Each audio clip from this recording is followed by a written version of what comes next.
Bonjour à tous, il est 11 heures passées, donc même si on attend encore pas mal de personnes, on va commencer le webinaire de ce jour. Bienvenue à ce webinaire. C'est le dernier webinaire dans un cycle de 3 dédié au réemploi dans le bâtiment qui sont organisés dans le cadre d'une animation territoriale en Bourgogne-Franche-Comté.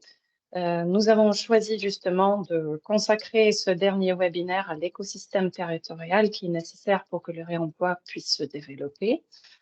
Alors, nous savons tous que le recours au réemploi des matériaux dans le bâtiment, ça permet de réduire l'impact sur l'environnement des projets de rénovation et de construction. Il permet de limiter la consommation de ressources et la production de déchets. Et il permet de limiter l'impact carbone d'un projet de construction. Et depuis quelques années, les acteurs du bâtiment sont incités par les textes réglementaires, notamment à faire des diagnostics PEMD, à mettre en œuvre des matériaux réemployés. Mais ces exigences seules ne sont pas suffisantes pour parvenir au changement des pratiques qui est nécessaire. Il est essentiel que les collectivités et acteurs locaux soient accompagnés pour que cette nouvelle filière puisse se développer. En Bourgogne-Franche-Comté, il y a deux territoires qui se distinguent par leur mobilisation autour du réemploi. C'est le Grand Métropole Besançon à l'échelle urbaine et le Haut-Doubs à l'échelle rurale. Et pendant ce webinaire, nos intervenantes vont expliquer leur démarche et comment ils ont réussi à révéler l'écosystème d'acteurs de réemploi sur leur territoire. Donc, au programme de ce rendez-vous, un regard croisé entre Grand Besançon Métropole, de la prise de conscience à une matériothèque, et le Haut-Doubs, le pari de réemploi pour repenser les déchetteries. Avant de commencer, nous allons passer 1h15 ensemble. Et avant de commencer, quelques modalités pratiques. Comme vous avez pu le constater, vos micros et caméras sont désactivés. Par contre, nous avons bien réservé du temps pour vos questions après l'intervention. Donc, n'hésitez pas à poser vos questions tout au long du webinaire. Par contre, je vous invite à utiliser, vous voyez en haut de vos écrans, il y a une petite bulle qui s'appelle Conversation et une autre petite bulle avec un point d'interrogation dedans qui s'appelle QR. Donc, je vous invite pour vos questions à utiliser plutôt la deuxième, avec le point d'interrogation où c'est marqué QR. Comme ça, on prendra vos questions pour y répondre à la fin. Je précise aussi que le support de présentation vous sera envoyé après le webinaire et que le webinaire sera disponible en replay. Je vais aussi me présenter. Je m'appelle Lina Bourgeois, je travaille au pôle énergie Bourgogne-Franche-Comté. Et donc, 2 mots sur le pôle énergie avant de commencer. Le pôle énergie, c'est le centre de ressources régionales du bâtiment durable en Bourgogne-Franche-Comté. Et notre mission, c'est d'accompagner le changement des pratiques des professionnels et acteurs du bâtiment dans le cadre de la transition énergétique. On est membre du réseau bâtiment durable et nous sommes financés par la région Bourgogne-Franche-Comté, la région, l'ADEME et l'ARS. Et on arrive à la présentation de nos intervenantes. Donc, je vais demander à Anne-Cécile et à Gaëlle d'allumer vos caméras. Bonjour Gaëlle, bonjour Anne-Cécile. Bonjour. Merci à toutes les deux d'avoir pris le temps pour partager votre expérience en matière d'animation territoriale et en particulier sur comment révéler les acteurs de réemploi sur vos territoires. Pour commencer, justement, j'aimerais que vous puissiez vous présenter quels sont vos métiers dans vos structures respectives. Donc, Anne-Cécile Clure, est-ce que tu veux bien commencer ce tour de présentation? Oui, bonjour à tous. Heureuse que vous soyez si nombreux aujourd'hui. Moi, je travaille à l'animation partenariale du plan climat sur le territoire de Grand Besançon Métropole. C'est tout le volet finalement de mobilisation des acteurs socio-économiques sur les enjeux du climat. On a un plan climat qui a pour ambition d'être territoire à énergie positive en 2050. Donc à la fois avec des gros enjeux de réduction des consommations énergétiques, donc division par 2 des consommations, et puis d'augmentation du développement des ENR. Et mon travail est vraiment d'accompagner les acteurs socio-économiques que sont les entreprises, mais aussi les associations, tous les acteurs collectifs du territoire sur ces enjeux du climat. Donc, c'est un rôle, on va dire, de mobilisation, d'assembleuse territoriale, on pourrait dire comme ça. Et finalement, mon travail n'est pas un travail technique, c'est plutôt un travail d'animation. Et au quotidien, en fait, c'est un peu comme si je mettais de l'huile, si je faisais monter la mayonnaise autour des questions climatiques, avec bien sûr un gros travail autour du climat. Et on a monté un club climat sur notre territoire, mais également avec un axe vraiment important sur le bâtiment durable, avec un focus sur le réemploi duquel on va parler ce matin. Merci beaucoup. Donc, Gaëlle Journeau, à ton tour de te présenter. Quel est ton rôle? Merci, Euh, merci. Bonjour à toutes et à tous. Je suis Gaëlle Journeau, je travaille à Préval-au-Doubs, qui est un établissement public, donc plus précisément un syndicat mixte, dont les compétences sont dans le nom, en fait, hein, Préval pour prévention des déchets, valorisation des déchets. Donc un syndicat mixte qui historiquement était vraiment tourné sur la valorisation et depuis on va dire, une petite quinzaine d'années, c'est vraiment positionné et agit de manière complète sur la réduction des déchets à la source, donc sur la partie prévention. Mon poste donc est un poste de responsable de pôle sur la mobilisation territoriale pour la réduction des déchets. Donc là aussi, on voit bien qu'on est dans une approche de la réduction des déchets par la mobilisation du territoire. Et ça va faire écho un petit peu aux propos là, sur la manière de révéler l'écosystème. L'idée, c'est vraiment d'être l'étincelle et de révéler les forces en présence pour réduire les déchets et surtout pour économiser les ressources. Très bien, merci beaucoup à toutes les deux. Donc, avant d'aller plus loin, je propose qu'on rentre un peu dans vos territoires, parce que c'est des territoires que vous comprenez bien, mais pour que aussi on comprenne ensuite le contexte de vos actions. Donc, moi, j'ai fait parce qu'on a aussi des personnes qui ne sont pas de Bourgogne-Franche-Comté, donc j'ai situé la Bourgogne-Franche-Comté sur la carte de la France. Donc, voilà, vous avez la carte de Bourgogne-Franche-Comté et vous avez ici, sur le côté, le Doubs. Et donc, du coup, on a le, le Doubs ici avec le territoire de Grand Besançon Métropole et on a le territoire de Préval-au-Doubs qui se situe là, dans l'angle. Donc, Gaëlle, est-ce que tu veux bien commencer du coup à Oui, tout présenter à ton fait. territoire? Préval-au-Doubs, donc c'est les 2 tiers du département du Doubs, comme vous le voyez là. La particularité, que c'est un territoire qui s'étend donc en milieu rural et le long de la frontière suisse. Donc ça c'est un élément fort sur le territoire, la dominante rurale, et aussi le caractère frontalier qui fait aussi qu'on a un territoire avec un certain nombre de particularités, un territoire avec beaucoup d'acteurs sur le bâtiment, le métier du bâtiment et de la construction, euh, une économie plutôt florissante avec l'effet des travailleurs frontaliers.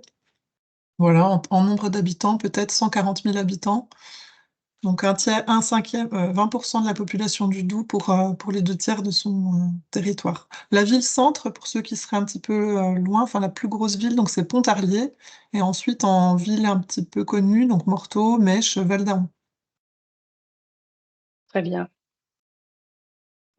C'est des choses qui se mangent par là-bas aussi.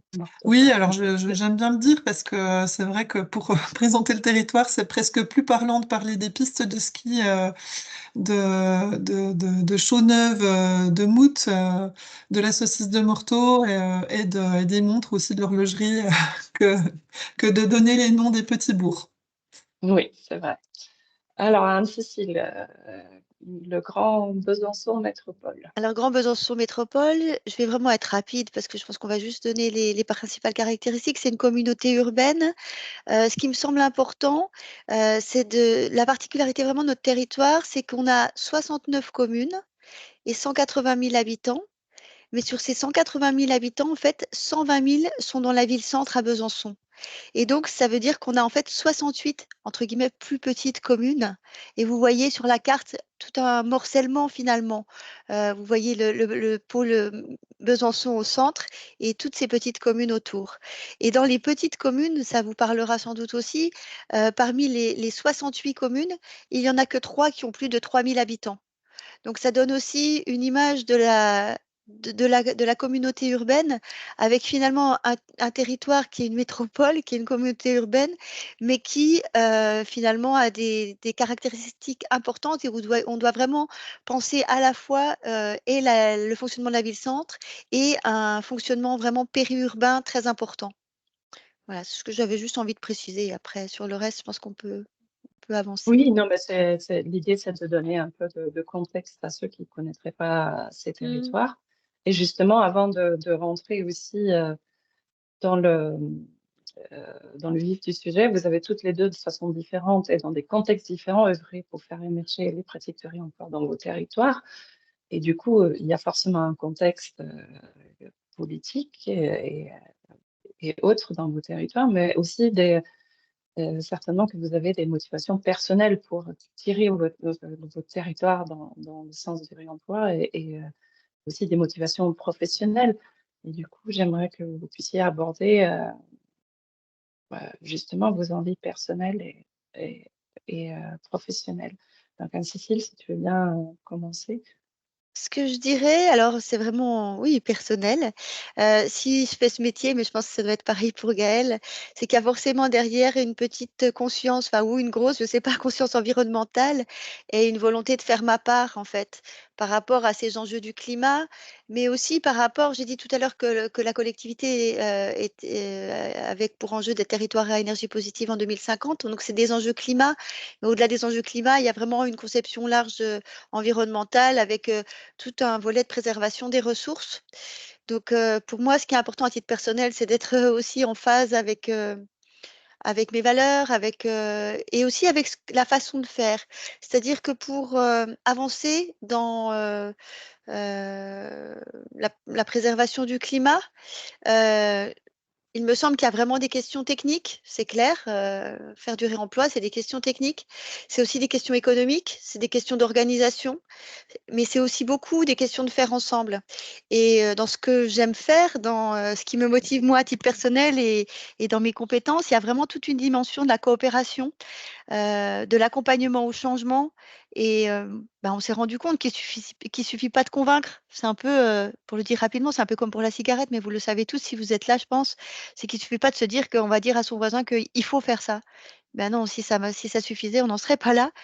Et en revanche, on voit que ça marche quand on prend le temps et qu'on va chercher à faire du lien, à travailler ensemble, à faire finalement quelque chose qui va nous dépasser. Donc c'est pour ça que dans mon travail au quotidien, j'œuvre de cette façon-là et que sur la question du réemploi, je pense qu'il y a vraiment cette question de faire ensemble.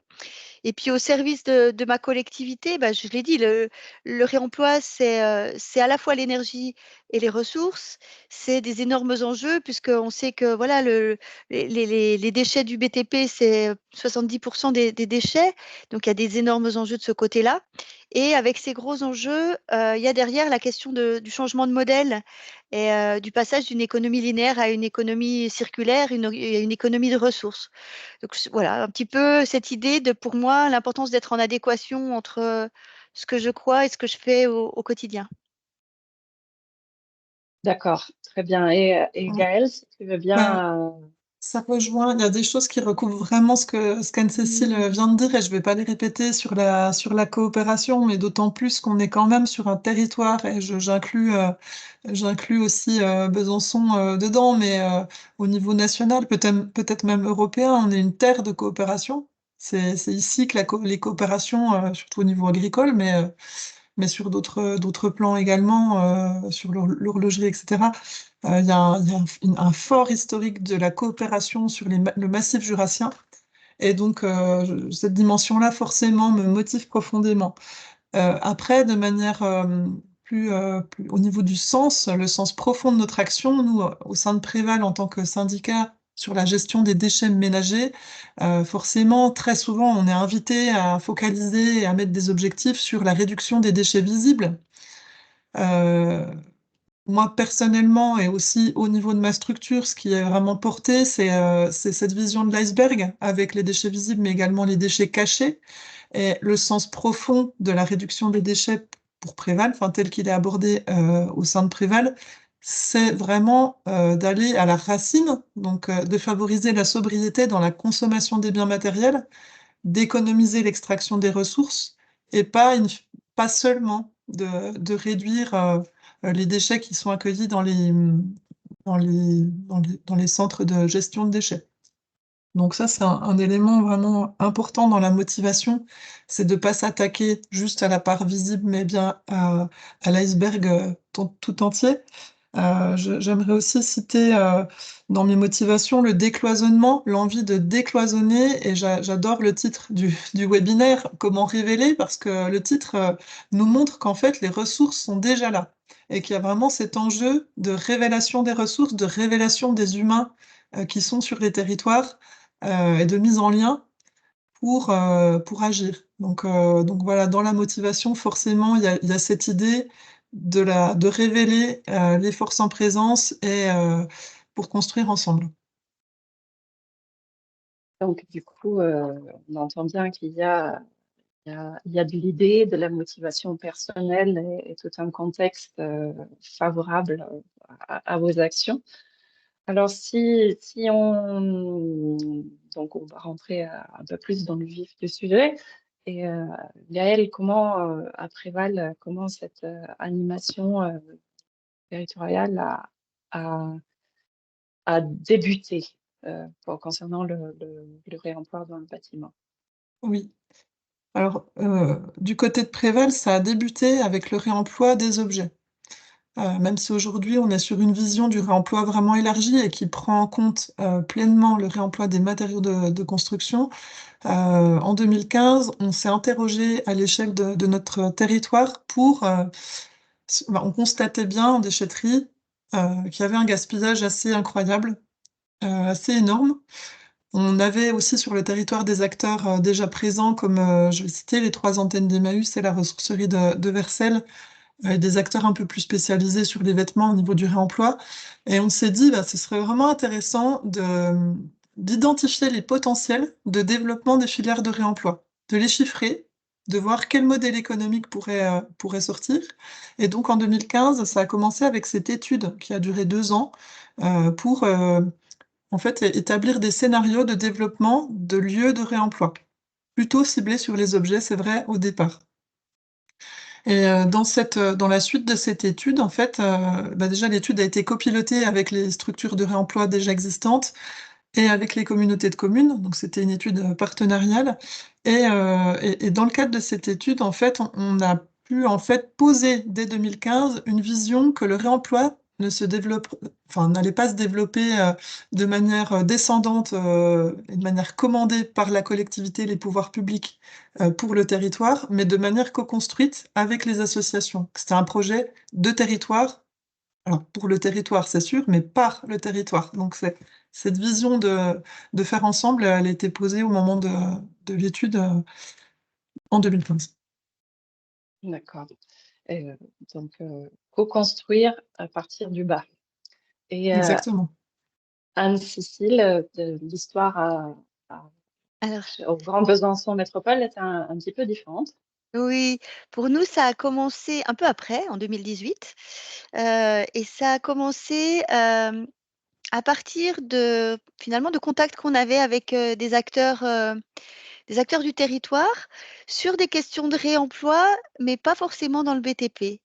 C'était au départ un contact qu'on avait avec un collectif d'architectes qui est à Besançon, qui s'appelle Hop Hop Hop, d'architectes d'urbanistes, qui habite qui a repris un lieu qui est un lieu en mutation finalement entre 2 emplois, voilà, et qui était intéressé par ces questions de réemploi.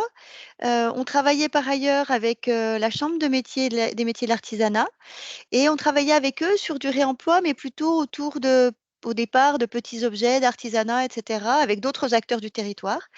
Et très rapidement est arrivée cette question du bâtiment, en se disant: «Mais là, il y a quand même des enjeux en termes de volume, qui sont beaucoup, beaucoup plus importants et si on faisait quelque chose. Et il se trouve que nous, à Grand Besançon, on avait déjà un partenariat construit avec vous, Pôle Énergie, à l'époque Franche-Comté, et on avait mis en place un événement qui existe toujours, qui s'appelle les Midis du bâtiment. Et ces midis du bâtiment, c'est des temps de rencontre qu'on organise sur notre territoire à midi, une fois par mois, pour réunir les professionnels du bâtiment, mais aussi les maîtres d'ouvrage. Et quand je dis professionnels, c'est très large. Il peut y avoir des professionnels de l'immobilier, ça va des artisans aux architectes, en passant par les techniciens, les bureaux d'études, etc. Enfin, voilà. Et donc, c'est très large. Et à un moment donné, on s'est dit, mais et si on organisait finalement sur cette question qui nous semble quand même euh, importante et en émergence, un midi du bâtiment, puisque le cadre existe. Donc, on l'a lancé. On s'est réunis justement dans les locaux de Hop, puisque c'était aussi cette idée d'être finalement dans un lieu qui lui-même est déjà réemployé pour un temps donné, en tout cas. Et on a été très surpris puisqu'on s'est retrouvé à une soixantaine de personnes. À l'époque, on avait plutôt 20 personnes. Quand tout ça allait bien, on en avait une trentaine, mais on n'arrivait jamais à 60. Donc, on était à la fois très heureux et en même temps un peu surpris. On était là autour d'un architecte qui s'appelle Noé Bach, qui est un architecte parisien qui venait nous expliquer sa démarche, comment il faisait du réemploi, qu'est-ce que ça voulait dire réemploi, comment on pouvait imaginer ça. Et puis, Hop qui avait travaillé également avec Bellastock, vous avez sans doute entendu parler d'eux également, avait fait un petit diaporama, expliqué pourquoi ça les motivait, qu'est-ce que faisait Bellastock. Et à la fin de cette rencontre, après le temps de midi, qui est un temps de partage et de réseau, on avait proposé aux uns et aux autres d'aller visiter, et vous voyez les images sur le diaporama, la maternité, c'est joli, la maternité, la mère et l'enfant, qui est un lieu qui était fermé à l'époque, qui est en train d'être déconstruit maintenant et qui, à l'époque, était simplement fermé et on a proposé de faire une visite, mais totalement impromptue avec l'architecte qui était là, Noé Bach, en lui disant, bah voilà, on va entrer, puis avec tout le groupe, on va échanger, simplement cheminer dans la maternité et se dire, bah, qu'est-ce qu'on pourrait réemployer, qu'est-ce qu'on pourrait réutiliser, comment on pourrait faire. Et ça a été très riche, très, très motivant. Et on s'est dit, là, vraiment, il y a une très, très belle énergie, il faut y aller. Donc, on a continué. Donc ça, c'est les débuts. Donc c'était Ouais, des débuts en terrain concret, en fait, pour rendre très visible à la fois l'enjeu et les possibilités. oui, et puis on le voit sur les images, il y avait ce groupe, mais ça allait de bah, qu'est-ce qu'on pourrait faire des fenêtres, et puis là les blocs de secours, la rampe de l'escalier, et puis bah, il y a des fenêtres. Ah, on voit qu'il y a des fenêtres intérieures. Ah bah oui, alors peut-être que des fenêtres extérieures peuvent être aussi utilisées comme fenêtres intérieures. La question des normes, etc. Donc il y a plein de choses qui ont été évoquées, et on se rendait compte qu'il y avait plein de sujets à l'intérieur de cette visite qui pouvaient être traités, approfondis et questionnés et qui avait énormément d'envie de plein d'acteurs différents en fait. Ce que j'entends aussi, c'est que dans les deux territoires, les toutes premières réflexions sont parties autour du réemploi des objets pour après cheminer vers le bâtiment. Euh, alors, donc si vous êtes aussi avancé dans vos territoires aujourd'hui, c'est aussi parce que vous avez commencé relativement tôt, en 2015 et en 2018. Hein. Alors ensuite, à partir de ces points de départ, dans vos territoires respectifs, qu'est-ce qui s'est passé? Donc là, Cécile, si tu veux bien commencer à expliquer ce qui s'est passé depuis 2018, à Mais partir de cette première visite. oui, je vous disais, on est sorti en se disant, mais vraiment, c'est extra, il faut continuer. Là, on sent il y a quelque chose. Je vous disais tout à l'heure, mon boulot, c'est de faire prendre la mayonnaise, mais là, on se disait, il y a un truc qui commence à prendre, il faut la faire monter ce coup-ci. Donc, il faut y aller, quoi. Et on était, nous, déjà en contact avec l'ADEME et la région, puisqu'on était au niveau de Grand Besançon Métropole, territoire à énergie positive. Et on avait des actions, mais on n'avait pas d'actions spécifiquement sur ce sujet-là. Mais en même temps, on avait tout un axe fléché sur le bâtiment durable. Donc, on s'est dit, bah, avec eux, on va y aller, on va aller leur proposer d'avancer. Donc, très vite, à ce moment-là, on a organisé un petit groupe de travail en fait, très rapidement. Et on a organisé un premier rendez-vous, parce qu'on avait plusieurs cadres de travail, je ne vais pas vous donner tous les cadres, mais un rendez-vous collectif. Donc là, on était en avril 2018, le premier, et le second, il a eu lieu en juin 2018. Et là, on a eu presque 70 personnes, avec une visite à nouveau derrière, sur un autre sujet, plus travaux publics d'ailleurs, le deuxième. Mais au départ, c'était vraiment un rendez-vous sur qu'est-ce qu'on pourrait travailler, cartographie d'acteurs, des sujets à aller creuser, etc. Et donc, on a très vite fait ce premier petit groupe de travail avec, donc je vous disais, on avait d'ores et déjà donc Pôle Énergie, la Chambre des métiers, Hop Hop Hop, ce collectif. On avait donc l'ADEME et la région. Et très vite, on est allé chercher le pôle ressources insertion par l'activité économique parce qu'on s'est rendu compte qu'il y avait plein de questions qui se jouaient sur la question des métiers, sur la question de l'insertion. On travaillait déjà avec le rectorat parce qu'on travaillait avec eux, nous, dans le cadre d'un programme européen sur les questions de maquette numérique du bâtiment, de matériaux biosourcés et également de réemploi. Et donc, bah, ils étaient dans le tour de table. Et puis, on avait aussi Écorce TP qui, à l'époque, s'appelait le cluster éco-chantier, qui travaillait plus sur le volet travaux publics. Donc, on a fait ce groupe de travail. Chez nous, en interne, donc moi, je suis côté service environnement. Je ne sais pas si je l'ai dit, mais voilà. Et j'ai tout de suite intégré une collègue qui était au service économique, qui travaillait sur les clauses et du coup, qui a élargi des clauses d'insertion aux clauses environnementales également.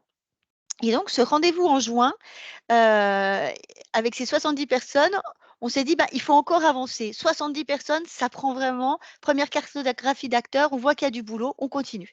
Et on a lancé, du coup, dans la même année, un atelier en octobre 2018 au Carrefour des collectivités. Donc là, c'est un moment de rencontre des élus et des acteurs, surtout du BTP, mais pas seulement, de notre région.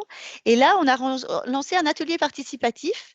On a eu une quarantaine de participants, mais là, pas mal d'élus, puisqu'il y a pas mal d'élus qui étaient présents. Et là, l'idée était vraiment de prioriser. Alors, OK, on continue la mobilisation, mais qu'est-ce qu'on fait concrètement? Qu'est-ce que vous voulez faire? Et ce qui est ressorti très clairement, c'était on continue la mobilisation, on poursuit le lien entre les acteurs, cette question de l'acculturation sur ce que c'est que le réemploi. Mais pour poursuivre, il faudrait qu'on arrive à pouvoir s'appuyer sur un chantier école, sur un chantier pilote. Et là, on a cherché en interne, au niveau de notre collectivité, on est allé voir nos collègues qui s'occupent du bâtiment, des travaux, etc. Et on a regardé avec eux qu'est-ce qui était possible. On avait invité également le rectorat, puisqu'on était en échange avec eux, non seulement moi, mais également ma collègue au service économique sur les clauses. Et on s'est rendu compte que pour la temporalité qu'on avait, bah, finalement, c'était vraiment le rectorat qui pouvait on pouvait s'appuyer sur le chantier du rectorat plus facilement que chez nous. On était plus en phase par rapport aux dates de chantier, etc. Donc, on a appuyé, nous, le fait que le rectorat, qui était volontaire, il y avait un ingénieur, Sylvain Douce, qui était tout à fait volontaire pour avancer sur ce chantier-là, sur un chantier qui allait démarrer dans le bâtiment de l'Arsenal à Besançon. Donc dans les locaux donc universitaires. Et il était partant, mais il fallait qu'il y ait une volonté politique qui soit affirmée également. Il ne suffisait pas d'une volonté technique. Et donc, de notre côté, on a pu appuyer la volonté avec un courrier d'appui, etc., au niveau de notre présidence. Et le rectorat est parti avec nous en disant on y va, on continue. Donc, ils sont partis, on a dit ben, on continue. Alors, chantier école, c'est parti. Et ça a été déterminant vraiment, puisque du coup, ça a mis un petit peu de temps. Mais au printemps suivant, au printemps 2019, c'est là qu'on a pu organiser un nouvel événement, du coup, sur le chantier de l'Arsenal, avec un diagnostic de ressources participatif. Et ça a été vraiment un moment, vous le voyez sur la diapo, il y a un grand encart au milieu, 19 octobre 2019, diagnostic participatif, avec la venue de Bellastock. C'était très important parce que non seulement on a ciblé des matériaux, donc ça faisait avancer le pré-travail pour le chantier de l'Arsenal, le chantier du rectorat, mais ça a été aussi vraiment, et Sylvain Douce, notre partenaire au rectorat, le dit tout le temps, ça a été pour lui un changement d'état d'esprit. Tout d'un coup, tout le monde a pris conscience qu'il y avait quelque chose à faire et que la question, c'était pas seulement une question de déchets, c'était une question de ressources. Et on devait vraiment changer notre façon de faire et que là, il y avait quelque chose à construire dans la durée et que le projet même devait être construit bien en amont en intégrant cette question aussi dans la façon de faire. Alors, je ne vais pas détailler, mais avec un lot réemploi, etc. Donc, vraiment, toute une réflexion là-dessus qui a beaucoup bougé. Peut-être faut que j'accélère, non, Lina? Oui, peut-être un petit peu. Donc, je vais clôturer, moi, pour Oui. dire juste, je préciserai où on en est plus tard, mais donc, Mm. tout simplement dire que à la suite, donc, il y a eu vraiment toute cette accélération à partir d'avril 2018 et pendant l'année 2018. Ce temps vraiment très important en 2019, où on a pu se structurer autour de ce chantier école qui nous a permis de faire plusieurs ateliers vraiment de construction collective autour de ce chantier. Et nous, moi, j'ai continué à animer, parce que c'était mon boulot, d'animer ce petit groupe de travail finalement d'acteurs qui s'est mobilisé bien au-delà. Au départ, on se rencontrait tous les 2, 3 mois et on continue à se rencontrer tous les 2, 3 mois et on se disait qu'est-ce qu'on va faire. Et petit à petit, on a arrêté de se dire qu'est-ce qu'on va faire, on se disait qu'est-ce qu'on a fait ou qu'est-ce qu'on fait. Parce qu'en fait, on se rendait compte que c'est le début de la coopération, ça dépassait en fait ce qu'on s'était dit qu'on allait faire. Chacun prenait des choses en main, chacun appelait son voisin en disant moi je vais peut-être mettre en place un peu quelque chose en plus, etc. etc. Et c'est comme ça finalement qu'il y a beaucoup, beaucoup de choses qui continuent à se structurer. J'en parlerai peut-être plus tard. Mais voilà, ça Ok. a donné vraiment, ça a porté des fruits chez tous les acteurs Oui. présents. Très bien, merci. Et si on fait le même exercice côté Préval, Odoo, Gaël? Oui, donc suite à l'étude territoriale, on s'est aussi lancé dans le concret, puisque on avait, avec cette étude territoriale pour identifier les potentiels de développement de recyclerie, on avait un territoire sur lequel on a senti que c'était la priorité d'agir. Donc c'est le territoire de la communauté de communes du Pays de Mèche. C'était prioritaire parce qu'il n'y avait aucune filière en déchetterie, donc un objet en parfait état il n'y avait pas du tout de lien avec les antennes Emmaüs ou d'autres recycleries, et également parce qu'il y avait une forte attente politique de la communauté de communes qu'il se passe quelque chose sur le réemploi. Donc on est parti sur ce projet de création d'une recyclerie. Sur ce territoire, aucun des acteurs en présence ne se positionnait pour porter le projet. Donc on s'est dit, on pourrait... le bureau d'études nous avait rédigé un marché. On s'était dit initialement, on pourrait lancer un marché public et pour voilà, développer une activité de réemploi. Peut-être qu'on pourrait chercher un local. Et là, il y a eu un double bug. Il y a déjà eu un premier bug sur le local, puisque c'est pas très simple de trouver un local, et souvent c'est ça qui est limitant, c'est l'espace pour faire du réemploi. Et le deuxième point où on a eu un bug, enfin, en particulier, j'ai eu une forme de bug, et je me suis dit, mais en fait, c'est pas possible, on n'est pas dans un sujet technique. Lancer un marché, quelque part, c'est se décharger, c'est dire, voilà, il faudrait qu'il se fasse ça, et qui veut le fait. Et là, pour une recyclerie, on le dit, je pense pas suffisamment, une matériothèque, c'est sans doute la même chose, très proche. On n'est pas seulement sur un lieu technique qui fait transiter des objets pour leur redonner une deuxième vie, on est sur un lieu qui est un lieu parfait pour qu'un territoire ait justement un lieu pour entrer en transition de manière globale. Les recycleries, c'est vrai qu'elles permettent le réemploi des objets, mais elles permettent aussi, et j'espère à l'avenir ce qu'elles permettront surtout, d'amener un accompagnement au changement d'automatisme de consommation, et même au changement de la vision de ce qu'est la consommation, de ce que sont nos besoins. Donc ce sont pour moi vraiment des lieux, recyclerie matériothèque, qui ont aussi une mission sur la sobriété. Et donc, fort de ce bug, en fait, on ne peut pas juste se décharger avec un marché, on s'est lancé dans une approche vraiment différente. Donc, on s'est appuyé sur la fruitière à énergie pour déjà effectuer une mobilisation citoyenne, donc aller discuter de l'idée avec toutes les têtes de réseau, les bureaux ou les conseils d'administration des associations locales. On a revu à cette occasion les acteurs du réemploi, les partenaires sociaux, puisqu'assez rapidement, on s'est dit que ce lieu de recyclerie, avec ce volet un peu matériaux quand même déjà sur Mèche, était un lieu aussi qui pouvait avoir une vocation sociale et de réemploi entre guillemets, des personnes, ou en tout cas un lieu qui permet à des personnes de reprendre pied dans leur parcours professionnel. Donc on est parti sur cette approche quand même totalement différente, qui était une mobilisation citoyenne et un accompagnement qu'on a sollicité chez France Active Franche-Comté pour structurer et modéliser économiquement une solution de gestion d'un nouveau tiers-lieu dédié au réemploi. Donc ça a pris du temps. Ça a commencé donc suite à l'étude en 2017, et puis on a abouti en fait.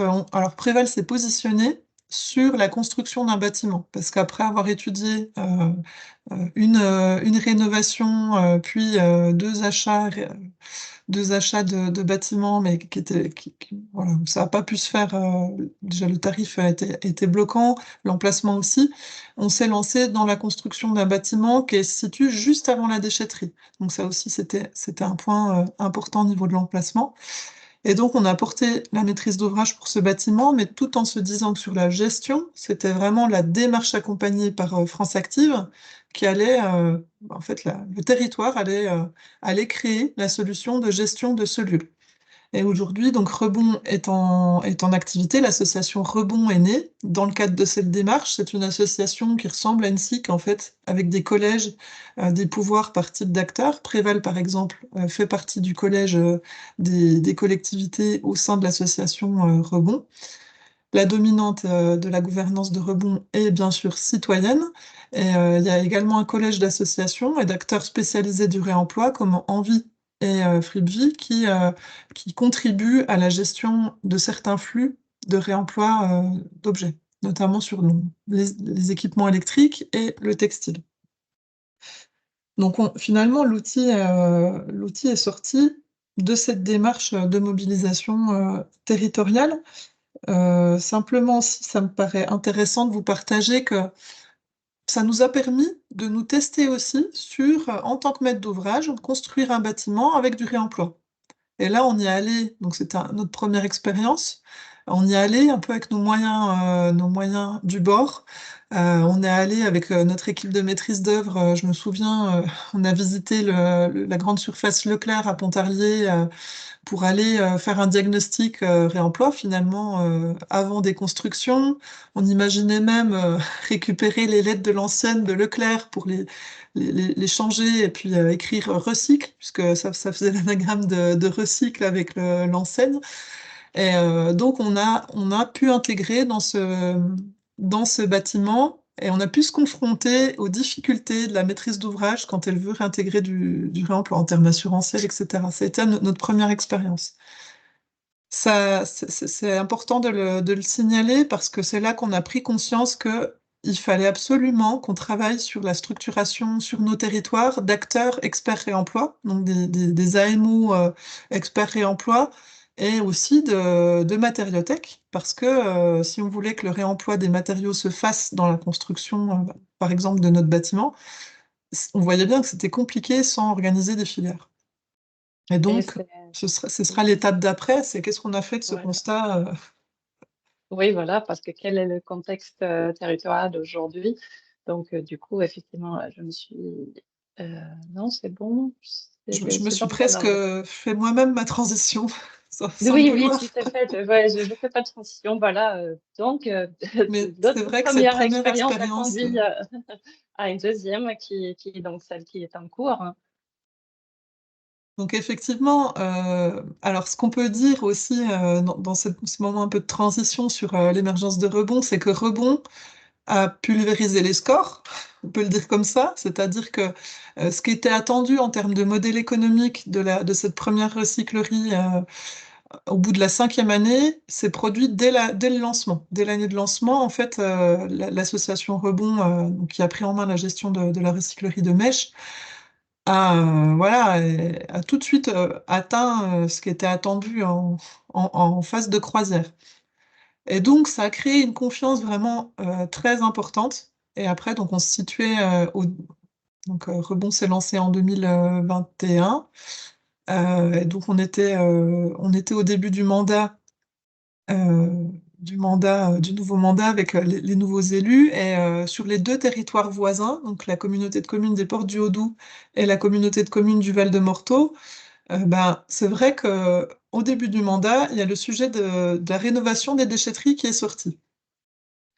Et donc, on a travaillé avec les 3 communautés de communes. Je dois citer aussi le plateau du Russé qui est co-maître d'ouvrage sur le projet qui apparaît à l'écran.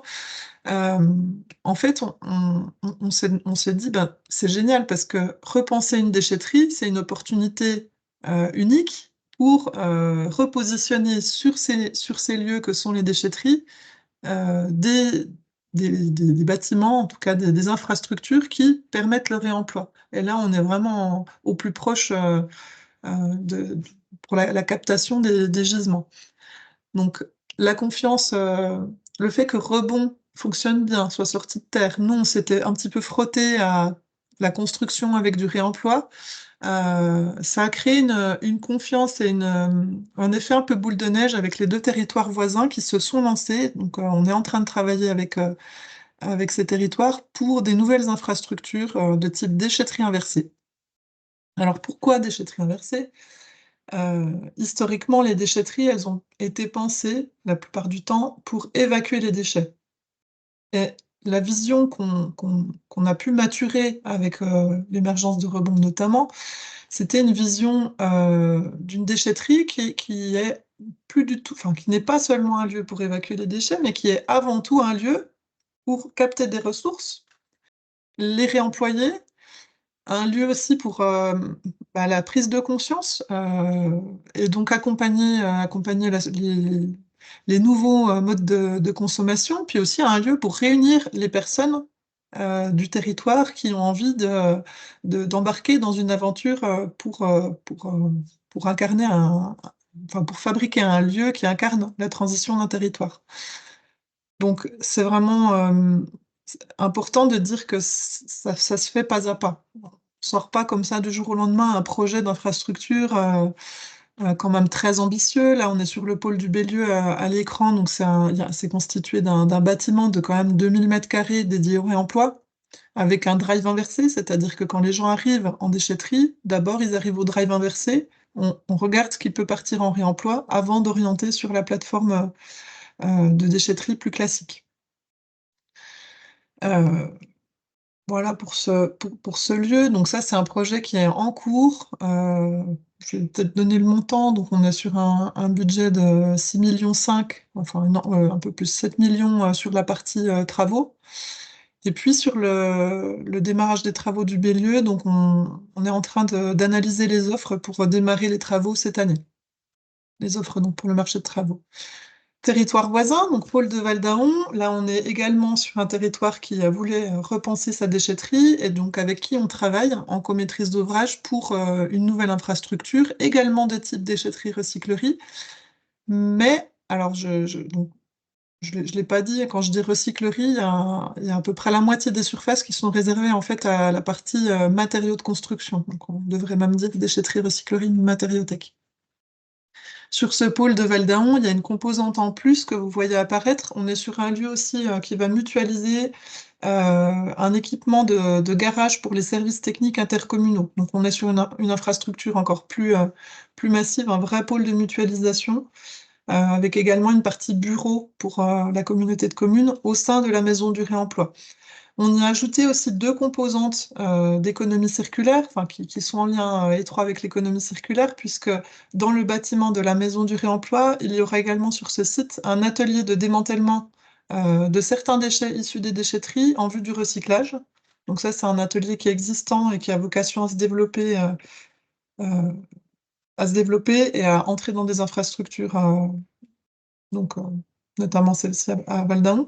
Et puis juste à côté aussi, dans cette maison du réemploi, il y aura un atelier pour le lavage des bocaux et des contenants alimentaires. C'est pas le sujet du jour, mais ça me paraît important de montrer aussi la notion d'écosystème physique, un lieu physique qui donne de la place au réemploi en amont d'une déchetterie et qui couple aussi, enfin qui mutualise ces locaux pour d'autres activités d'économie circulaire. On est presque sur déjà un incubateur d'économie circulaire. Alors bien sûr, sur ces lieux, on est bien sûr sur des chantiers témoins dans leur construction, pour faire des constructions qui intègrent des éléments issus du réemploi. On a bien pris conscience des difficultés dans le cadre de notre première expérience, donc là, on s'est outillé de manière beaucoup plus forte. Déjà dans l'équipe de maîtrise d'œuvre, on a des experts réemploi, donc des architectes, sur le Bélieu, le bureau d'études Renouveau et sur ce projet-là, c'est, BOMA, donc les bonnes matières, du côté de Strasbourg, qui donc dans l'équipe d'architectes et de conception, voilà, amène cette expertise réemploi. Et puis en parallèle sur le Bélieu, on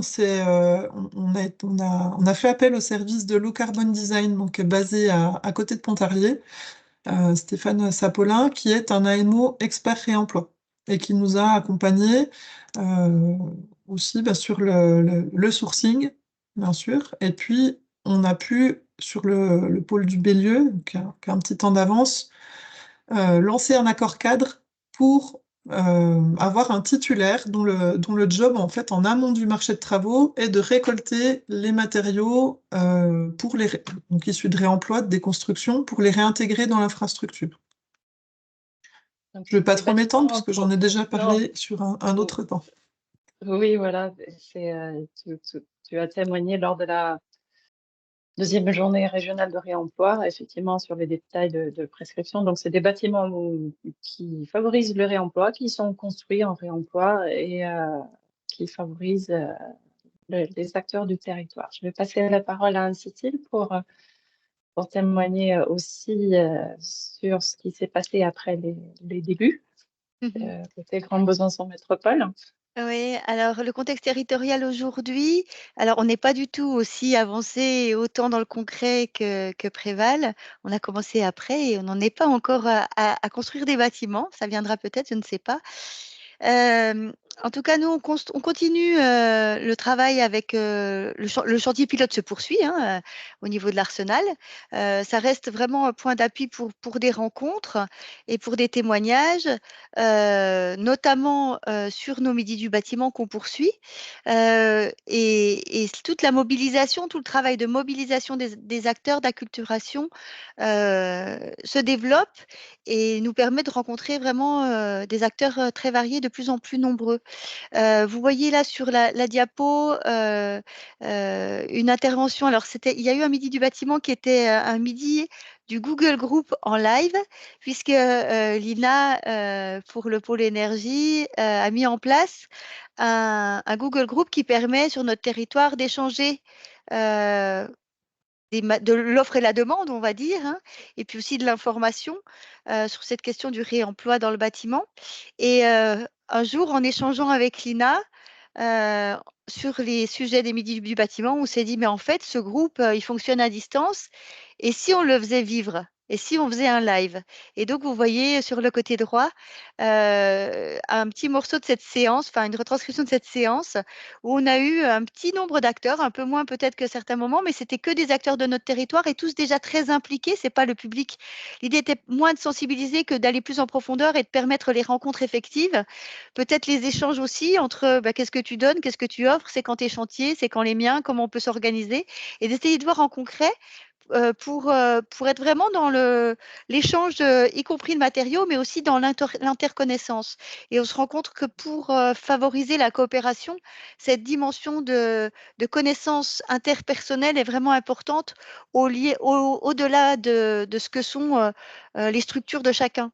C'est important de savoir qui est qui, avec qui je peux faire, mais la personne qui est en face de moi, à qui je peux m'adresser, j'ai tel besoin, elle a tel, etc. Donc, on a vraiment mis à plat à ce moment-là les possibilités de chacun. Donc, c'était un moment vraiment intéressant et je pense à renouveler dans notre territoire et peut-être sur d'autres, mais dans le nôtre, c'est certain. Mais plus tard, il faut le faire tous les quelques temps, je pense. Donc, c'était vraiment aussi toujours dans le cadre, là, vous voyez les locaux de pop-up dont je parlais tout à l'heure. Et puis, on a continué également tout un travail qui est peut-être plus interne et qui est aussi important pour nous, Non, je vais te finir sur les midis du bâtiment. On voit une image à côté sur la gauche, 2 images à gauche avec beaucoup de monde. Avec beaucoup de monde et puis des sanitaires qui sont posés au sol. Et ça, c'était aussi un moment important pour nous. Il se trouve que sur notre territoire avait lieu un chantier porté par la SMCI avec une matériothèque éphémère, là, à l'automne. Et on a trouvé que c'était la première vraie grosse matériothèque éphémère de cette taille-là portée par un acteur privé. Et on s'est dit que ça pouvait être intéressant de faire un midi du bâtiment sur ce lieu-là. Donc, la SMCI a accepté de coupler finalement un midi du bâtiment à l'inauguration de leur matériothèque, qui a ouvert du coup pendant plus d'un mois, je crois, Lina, hein, sur notre territoire, et qui était ouverte à la fois aux particuliers et aux professionnels, et pour laquelle, alors là, on a battu tous les records, on a eu plus d'une centaine de participants. Vous voyez le monde, avec à la fois un temps de présentation de ce qu'est une matériothèque, la présentation des intervenants de notre territoire et de l'extérieur, et puis également la possibilité de visiter et de voir à quoi ressemblaient ces matériaux et de poser des questions pour les participants. On avait également des jeunes en formation, je ne l'ai pas dit, mais pour nous, euh, sensibiliser l'écosystème, c'est aussi commencer au moment de la formation, pouvoir se dire quand on a des jeunes en formation que bah voilà, ce que je disais tout à l'heure, on n'est plus dans du linéaire, donc il faut commencer à penser autrement et montrer des exemples, c'est donner à toucher quelque chose qui va être différent. Donc c'est aussi rendre possible le fait d'imaginer d'autres façons de fonctionner, peut-être imaginer de nouveaux métiers, parce qu'on voit aussi des acteurs locaux qui s'organisent autour du réemploi. Donc ce temps était intéressant, important et vivifiant aussi. Et puis, donc je disais, on a aussi quelque chose qui s'est fait en interne et qui est important sur ces années, à partir de 2020, je dirais. On a essayé de structurer les choses en interne à notre collectivité avec l'implication de notre service département architecture et bâtiments, qui lui-même se pose des questions sur nos propres bâtiments, ceux de la collectivité, sur la façon de les rénover, sur la façon de les déconstruire, sur la façon d'en construire de nouveaux également, sur les obligations réglementaires, sur les lieux d'approvisionnement, sur on va essayer, mais comment on fait? Enfin, voilà, toutes ces questions, comment se passe le stockage? Et finalement, ce travail de proximité avec mes collègues techniciens est aussi assez riche parce qu'il permet d'entrer dans le concret, de petit à petit semer des graines et puis des envies sur ces questions-là, parce que je crois que maintenant, on a vraiment des collègues qui sont très motivés, qui sont venus à ces midis du bâtiment, qui après, on leur a proposé des formations en interne en lien avec le pôle énergie, parce qu'on a, nous, un marché avec le pôle où on essaie de structurer cette démarche bâtiment durable. Et du coup, ils ont pu suivre une formation avec Bellastock. Donc voilà, ça les a aussi motivés. Et puis, ils travaillent au-delà des formations. Maintenant, ils commencent à appliquer ce qu'ils ont appris dans le cadre de chantiers, notamment sur des écoles qui sont en train de réhabiliter. Donc voilà, les choses avancent et se font petit à petit. Mm. Donc voilà le contexte aujourd'hui. Merci, hein, Cécile. Je vais juste glisser une petite question. Il paraîtrait que, contrairement à mes indications, le module QR ne marche pas pour poser des questions. Donc, n'hésitez pas à formuler vos questions plutôt dans la conversation, plutôt comme d'habitude. Et donc, du coup, vu que donc on va passer à l'étape d'après, hein, parce que le temps file. Donc, du coup, qu'est-ce qui se passe maintenant côté, c'est quoi l'actualité côté Grand Besançon Métropole? Alors, nous, on lâche rien sur l'animation territoriale, puisque c'est comme ça qu'on a commencé. Donc, on continue à réunir tous les 2-3 mois notre petit groupe de travail. Et il y a vraiment une question qui s'est posée il y a quelque temps en lien avec le chantier de l'Arsenal, donc porté par le rectorat, mais aussi en lien avec les chantiers écoles qu'ont commencé, les chantiers des écoles qu'ont commencé à porter nos collègues en interne. C'est comment on fait pour stocker et qu'est-ce qu'on fait de ce qu'on récupère et comment on peut le remettre dans le circuit. Et donc là, rapidement, on s'est posé la question, mais c'est quoi les espaces et comment on va y arriver en fait?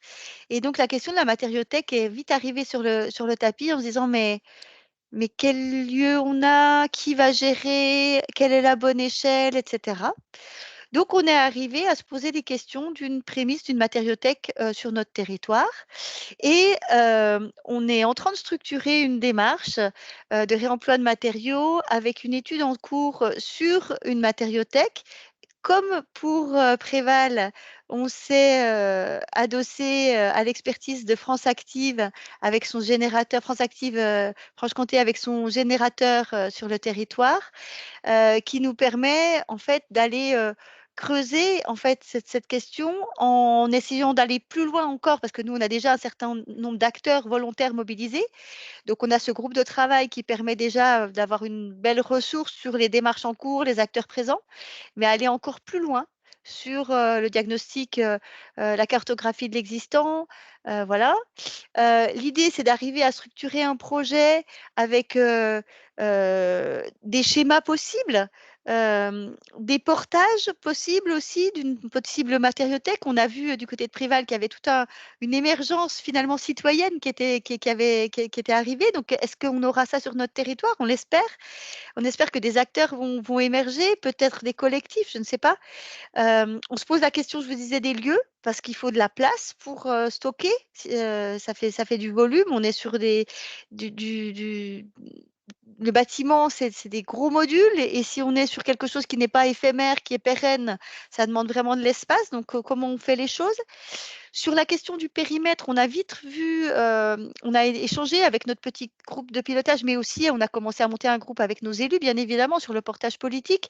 Et là, on s'est rendu compte qu'il y avait de leur côté une vraie volonté et que ce qui était pertinent, c'était un périmètre qui était plus large que celui de l'agglomération, parce que en termes de réemploi, il y a vraiment une dimension régionale qui est importante, où là, il y a toute une dimension de plateforme d'échange qui est intéressante, mais qui est portée plutôt au niveau plus large avec la région, avec l'ADEME.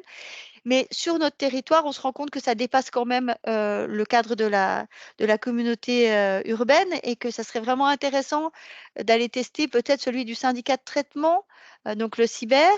Donc, on se questionne et on se rend compte que de toute façon, ça dépasse le périmètre de notre propre collectivité. Parce qu'au départ, on s'est dit, est-ce qu'on travaille sur simplement les besoins de notre propre collectivité? Et on s'est dit, non, c'est vraiment l'échelle du territoire qui est intéressante, pas celui de Grand Besançon et de ses services. C'est vraiment le territoire et au-delà. Donc, il faut qu'on étaye et qu'on conforte la question de ce périmètre. Et puis, comme la question se pose encore au niveau de Préval, il y a vraiment cette question du modèle économique. Et on se rend compte que cette question, pour nous, la question de renforcer des acteurs locaux est importante, parce que l'activité locale, elle se délocalise pas, hein. Donc, c'est aussi des emplois durables à tous les sens du terme, pour la planète et le climat, et l'environnement, mais aussi durable en termes d'emploi.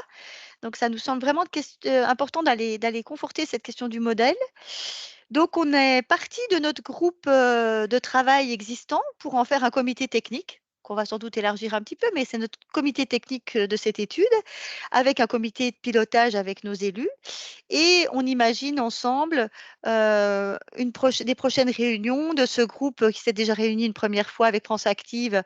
Donc, des prochaines réunions sur l'économie circulaire, qu'on va vraiment avec un focus sur cette étude, matériothèque, des temps collectifs et notamment un voyage d'études qu'on imagine pas vraiment élargi, c'est-à-dire qu'on ne souhaite pas le réserver ni à notre collectivité, ni aux acteurs déjà mobilisés, vraiment à tous les volontaires qui auraient envie de venir avec nous. Et on imagine un déplacement sur le Grand Lyon pour essayer de voir des matériothèques de différentes échelles, pour vraiment essayer de voir quel est le besoin de notre territoire, et s'inspirer des modèles existants pour concevoir le nôtre. Voilà donc où on en est, prémisse d'une matériothèque qui a émergé finalement de cette animation territoriale. Très bien, merci, merci Anne-Cécile. On va poursuivre avec côté Préval. Donc, du coup, qu'est-ce qui se passe maintenant sur le territoire? Oui, donc sur ce qui se passe maintenant, j'ai déjà évoqué l'accord cadre pour intégrer du réemploi dans les deux constructions pour lesquelles on est en train de travailler. Ce que je peux peut-être ajouter, c'est la matériothèque éphémère. Donc, on a identifié en fait un local pour avoir une matériothèque, un lieu de stockage éphémère des matériaux pour construire notre bâtiment. Voilà, et le titulaire de l'accord 4, je tiens quand même à le citer, parce que c'est Alternatinum, donc c'est un acteur local aussi, Maxime Joly, en fait, qui gère cette matériothèque éphémère. Et on est dans la réflexion aujourd'hui de peut-être transformer cette matériothèque éphémère en matériothèque expérimentale. Ça rejoint un petit peu ce que disait Anne-Cécile sur le modèle économique des matériothèques. Pour avoir fait quelques visites en 2023, on voit bien que les matériothèques aujourd'hui ont des difficultés à stabiliser des modèles économiques. En tout cas, sont pour beaucoup très dépendantes de soutien des établissements publics. Et on souhaite en fait, sans attendre l'arrivée des nouvelles infrastructures, tester ce volet matériothèque, donc expérimenter ce volet matériothèque. Et donc ce qu'on pensait être une matériothèque éphémère dédiée au projet constructif du Bélieu va sans doute se transformer en matériothèque expérimentale un petit peu plus large, qui va nous permettre aussi de consolider les quantités en fait, de matériaux qui rentreront à terme dans les matériothèques qu'on est en train de mettre en place. Voilà, un point quand même important. Et aussi, je voulais ajouter sur ce qui se passe en ce moment, parce que là, c'est quand même difficile de ne pas en parler. Ça fait plusieurs années qu'on a développé, donc là, c'est plutôt mon collègue, mais les bourses aux matériaux, dans le cadre d'un programme qui s'appelle Synergie Interentreprise, qui est un programme d'écologie industrielle et territoriale.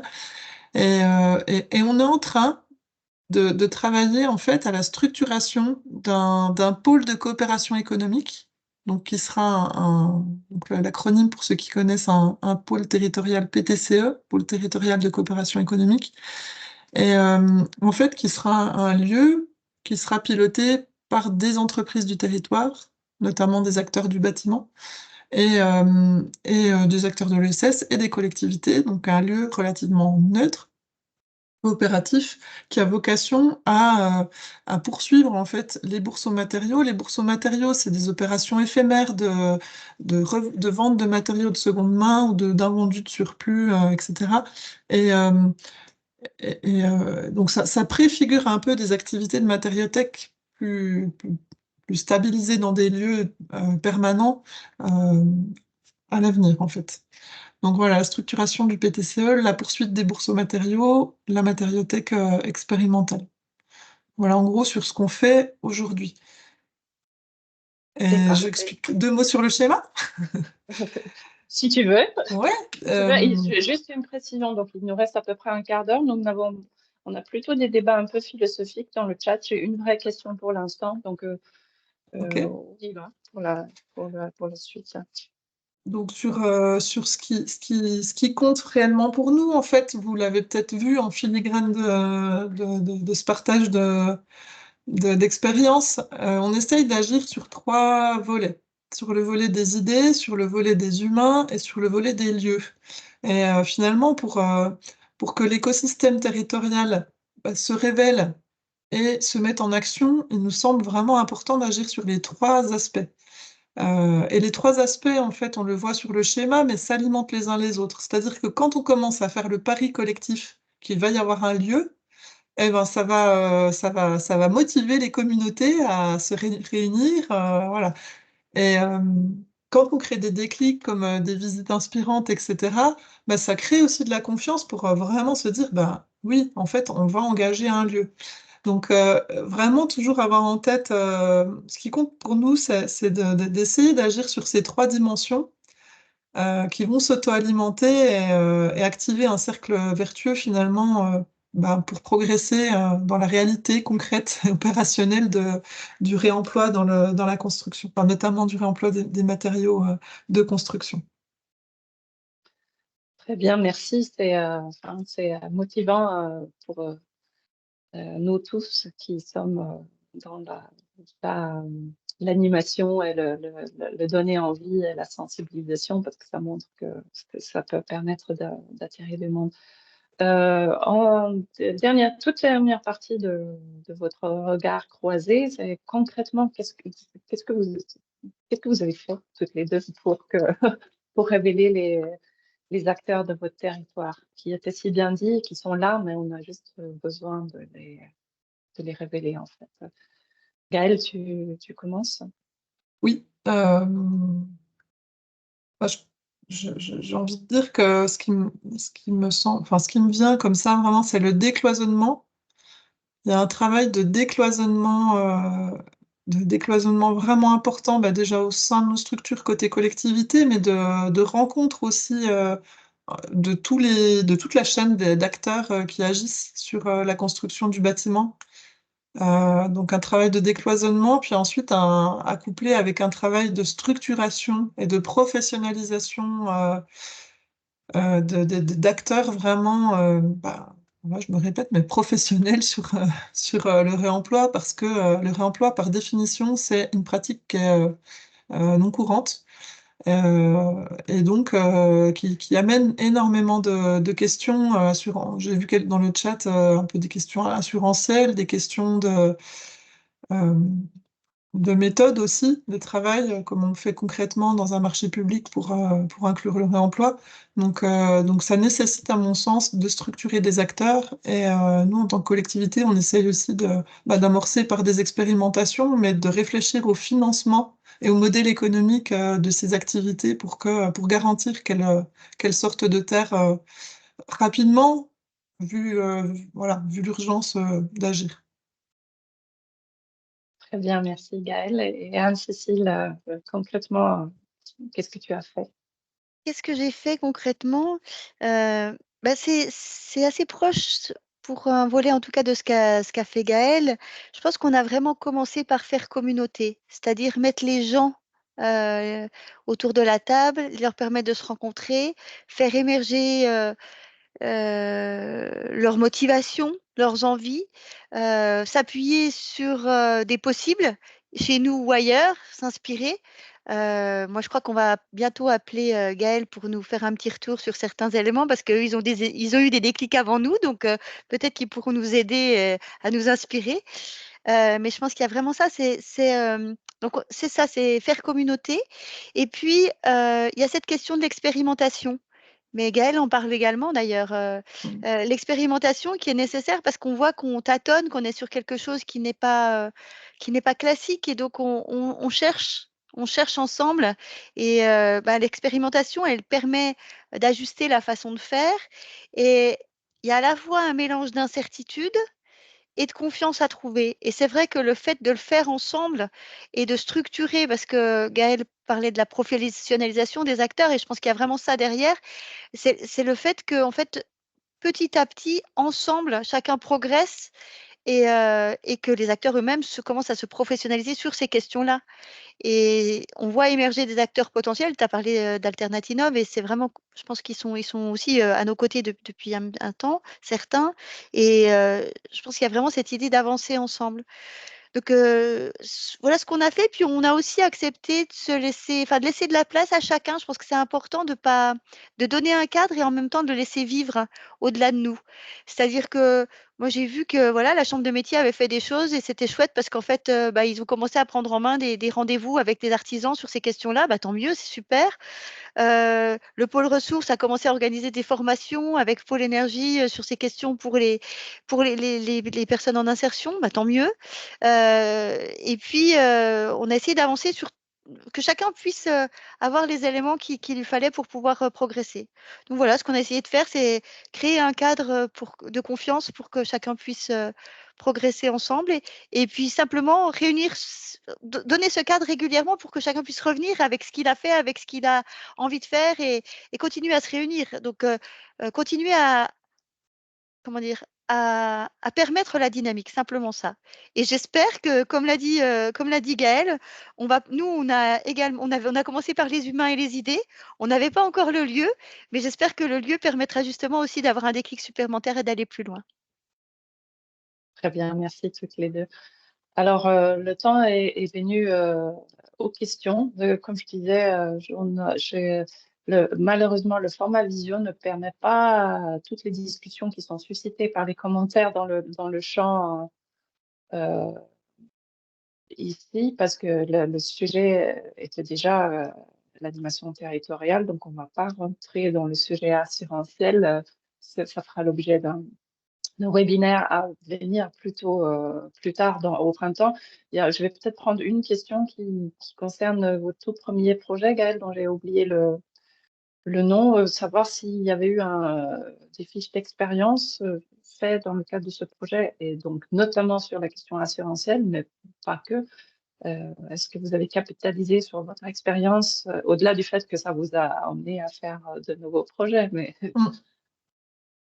Il n'y a pas de fiche expérience. On a une petite fiche sur le bâtiment qui donne un petit peu des éléments sur la démarche de construction d'un bâtiment qui visait d'ouvrir des pistes en matière de construction durable.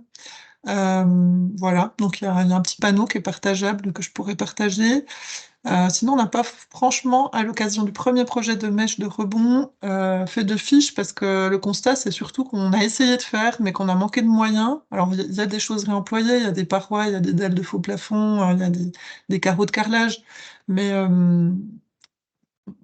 mon sens, c'était pas encore suffisamment professionnel pour qu'on se dise, ah bah ça vaut le coup de partager ça. Ce qu'on est en train de faire sur le Bélieu, à mon avis, aura plus de sens en termes de fiches méthodes et de retour oui, oui, d'expérience. oui. Et du coup, j'ai une question qui est plus liée vraiment au fond du sujet. Quelle modalité de gestion des futurs matériels sont envisagées? Est-ce que les acteurs de territoire ont déjà été identifiés par l'activité? Donc, côté Mm. Camp Besançon, c'est non pour l'instant, parce que Mhm. enfin, c'est dans les premières prémices de l'étude. Et côté Préval, je pense que vous êtes un petit peu plus avancé. Oui, alors Préval, du côté de Préval, on a une forte contribution, je vais dire bénévole, de Maxime Joly, donc d'Alternatinov, sur la réflexion pour construire une solution de gestion à la matériothèque et à la recyclerie. Après, le positionnement dans l'entreprise Alternatinov, pour l'instant, c'est de dire l'entreprise ne se positionne pas comme futur potentiel gestionnaire de la matériothèque, étant donné que le modèle économique des matériothèques, c'est pas quelque chose aujourd'hui qui peut être lucratif. Et, euh, et donc, ça s'oriente plutôt vers un portage par une association chapeau pour le site qui aura probablement, on est en train de travailler avec France Active là-dessus, qui sera probablement en partie chantier d'insertion ou entreprise d'insertion, mais qui sera dans tous les cas forcément sur un modèle hybride. Voilà, je crois que j'ai vu une question sur le modèle économique de la matériothèque aussi. Mhm. Donc sur la matériothèque et la recyclerie, il faut savoir, enfin je pense que la communauté qui est présente aujourd'hui le sait, on le sait en majorité, mais le modèle économique des recycleries est complètement remis en question au niveau national actuellement. Euh, Historiquement, les modèles économiques s'appuient sur un modèle avec des chantiers d'insertion et donc des soutiens sur les postes d'insertion qui sont à l'œuvre en fait sur la gestion de ces sites. Et les enveloppes sont amenées à se réduire fortement. Donc, au moment où nous, on est en train de développer de nouveaux sites, c'est clair qu'on ne peut pas se projeter sur dupliquer, Un dupliquer ce qui est modèle fait qui ne par marche ailleurs. pas. Un Voilà, modèle qui ne marche pas. il y aura pas 30 postes financés en insertion sur le Bélieu et sur Veldaon. Et donc, on est en train de questionner ce point sur le modèle économique pour s'orienter vers un modèle économique qui se rapproche peut-être plus de l'économie classique. Mhm. Et Voilà. Et donc c'est une peut-être qu'il question donne de... plus de valeur à l'objet, peut-être que voilà, le prix, le prix de vente sera peut-être aussi une des variables d'ajustement, ce sera clairement pas le seul, mais en tout cas, c'est un modèle plutôt associatif avec un modèle économique qui se cherche. Très bien, merci à toutes les deux. On est presque à l'heure de la fin. Je peux peut-être dévoiler qu'en cours de programmation, un nouveau cycle de webinaire qui intègre pour l'instant à la fois le sujet assurantiel et aussi le modèle des matériothèques. Et donc, on aura l'occasion d'approfondir ces sujets-là ensemble. Avant de se quitter, je voulais juste rappeler que ce webinaire, donc c'est le troisième et dernier dans un cycle de trois qui avait commencé l'année dernière. Le premier est dédié au diagnostic PEMD, diagnostic ressources, comment identifier les ressources disponibles avec Sophie Lambert du Beauviré Emploi. Et un deuxième concernant l'organisation de la dépôt soignée, où il y avait Maxime Joly d'Alternative mentionné déjà plusieurs fois aujourd'hui comme intervenant. Et puis le troisième et dernier aujourd'hui. Donc l'ensemble de ces trois webinaires sont disponibles sur le site du Pôle Énergie pour voir et revoir. Ceux qui ne connaissent encore pas notre communauté régionale de réemploi, que Anne-Cécile a mentionné, qui est simplement un Google Group qui permet de mettre en lien les différents acteurs. Donc là, c'était 188. Aujourd'hui, c'est 190. Ça augmente un petit peu toutes les semaines. Donc les acteurs du territoire qui s'intéressent au réemploi dans le bâtiment qui sont en lien. Donc il suffit de s'inscrire pour en faire partie. Vous aurez les slides juste après. Et puis aussi, concernant la commande publique, si vous n'avez pas pu assister, il y avait la deuxième rencontre régionale de réemploi dans le bâtiment au mois de septembre à Dijon. Toute cette journée est disponible en replay. Il y a pas mal de retours d'expérience et des astuces pour prescrire le réemploi en marché public. Et avec ces mots, je remercie Anne-Cécile Clure et Gaëlle Journeau d'avoir pris le temps pour partager leur expérience très intéressante. C'est un postulat de base intéressant que les acteurs sont déjà là, il suffit de les révéler. Donc merci à toutes les deux, merci à tous pour votre participation. Vous étiez près de 70 à nous suivre aujourd'hui. Merci, au revoir. Au revoir, Merci à merci. tous.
Bon, Et là, Lina, il y a plus personne. on se dit à bientôt. Oui, bah merci à toutes les deux. Attends, je Merci vais, beaucoup, Lina. Oui, c'était chouette, je pense. Enfin, c'était complet. Ça allait pour toi? Oui, oui, ça allait, parfait. Vous êtes tellement à l'aise toutes les deux. Mhm. Vous êtes Attends, je vais arrêter l'enregistrement.